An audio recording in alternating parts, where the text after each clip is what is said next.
Если сейчас кто-то поднял бы руку при толпе, вот все толпой руку подняли, мы всех не увидим. Если мы 5 человек, все одновременно руку поднимем, и мы попал руку, но мы не можем видеть, только камера может сказать.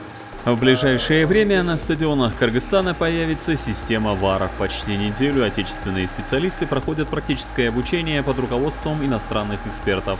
Для быстрого обучения используется имитация полного погружения в матч.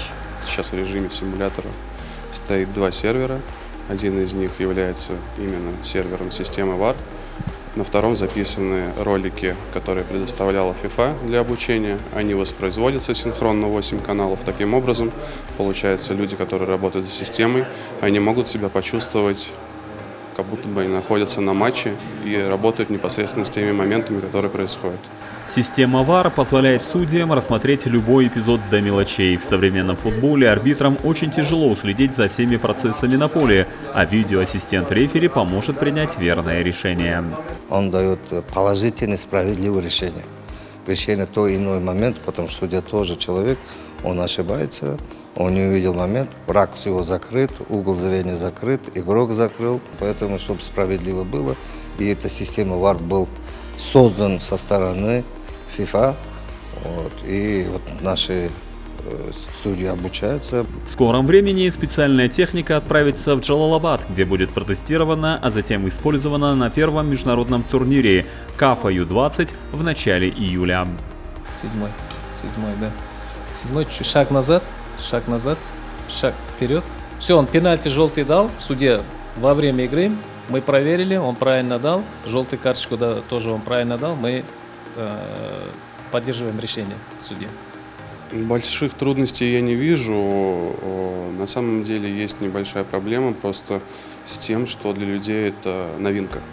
Они не имели опыта работы с такой системой, они еще пока немножко теряются, но даже спустя несколько дней занятий уже у людей появляется уверенность, они перестают путаться в командах, которые они отдают системы, и уже видим прогресс даже после нескольких дней обучения. Внедрение системы ВАР во всем мире проходило не без проблем. По мнению Бахадера Кучкарова, наша страна, как и Узбекистан и Казахстан пару лет назад, столкнется с определенными проблемами. Это очень такой щепетильный вопрос. Год будем мучиться, я сразу скажу. И то же самое игроки, тренера должны уже тактику менять. Они и поменяют, посмотрите. Потому что они будут своим игрокам говорить, что равно полшаги не задерживай, что равно полшаги не держи, желательно не нарушайте, потому что есть ВАР. Для эффективного функционирования ВАР нужно много специалистов, и это не только видеоассистент рефери и его помощники, но и целая команда технических специалистов. Обеспечение хорошей, качественной работы должно проходить еще под надзором техников, то есть люди, которые, скажем так, находятся за кулисами, которые обеспечивают правильную техническую работу системы. И, соответственно, следят за тем, чтобы все компоненты системы, это не только комната ВАР, это еще и зона РРА, которая непосредственно монитор находится на поле, куда судья у нас после жеста идет просматривать момент, чтобы все хорошо функционировало, чтобы связь хорошо функционировала. То есть все эти технические моменты в совокупности дают хороший результат. Систему ВАР на сегодня применяют около 60 государств мира. Вот и наша страна присоединилась к ним, и в будущем эта система будет применяться и на играх кыргызской премьер-лиги. На этом все. Подписывайтесь на наш канал, ставьте лайки и оставляйте комментарии.